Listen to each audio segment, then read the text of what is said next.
सलाम शेकाराम टेम्पल मध्ये. तर फायनली आम्ही पोहोचलो आहे टेम्पल मध्ये. तिथं एक पिंडाची खूपसूरत डिझाईन होती, मला ती खूप आवडली. तिथं एक माकड दर्शन घ्यायला आला होता आपल्यासारखा. तो खूप मोठी पिंडाची जाळी होती. तिकडे पाहत होता तर मी माझ्या काकूला मिठी मारली. तिथं खूप सारे लोक नंदी मधून पाहत होते पिंडाला. तिकडे दिसतंय बघा ना. पाहायला गेली तर माझी हाईटच नाही पुरली. काकांनी मग बघितलं. मी तिघजण निघालो पुढच्या टेम्पल कडे. त्याचं नाव आहे हटकेश्वर. समोरच श्री ललिता देवी टेम्पल आहे. तो देवाचं दर्शन घेतलं आणि देवाचे पाया पडले. फायनली आम्ही मंदिराच्या बाहेर आलो. खूप सारे फोटोज काढले. आम्ही मस्ती पण खूप सारी केली. काका माझे शेंडे ओढत होते.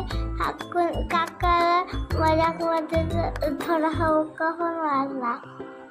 पुढे आम्ही निघालो पाताळगंगेकडे, जे मला रोपवे खूप आवडतो.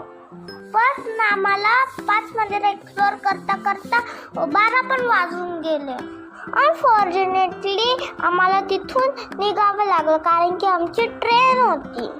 काका मला बोलले की आपण नेक्स्ट टाइम वापस येऊ. मग आम्ही टमटम मध्ये बसलो आणि आमच्या रूम कडे गेलो. टमटम मध्ये बसल्यावर मला खूप मजा आली. फायनली आम्ही रूमच्या इथं पोचलो आणि लिफ्टनी वर गेलो. रूमवर पोचल्यावर आम्ही फटाफट फ्रेश झालो आणि रूम चेकआउट करायच्या मागे लागलो. काकू म्हटले की सर्व सामान घेतलंय का नाही, सगळं चेक कर. तर मी चेक करत होते. खाली जाऊन आम्ही मग तिथं जेवण केलं. बट मी नाही जेवण केलं, मला तिथं बसमध्ये उलटी होईल म्हणून. मग आम्ही बसमध्ये पोचल्यावर मला खूप थकल्यासारखं वाटलं तर मी काकाच्या मांडीवर झोपून घेतलं. पुढच्या सीटवर काकू पण झोपून गेली. पण आमचे सेनापती जागेच होते. कोण? काने माझ्या अंगावर टावेल तिला टाकून. स्टेशनवर जाण्यासाठी आम्ही दुसरी बस पकडली.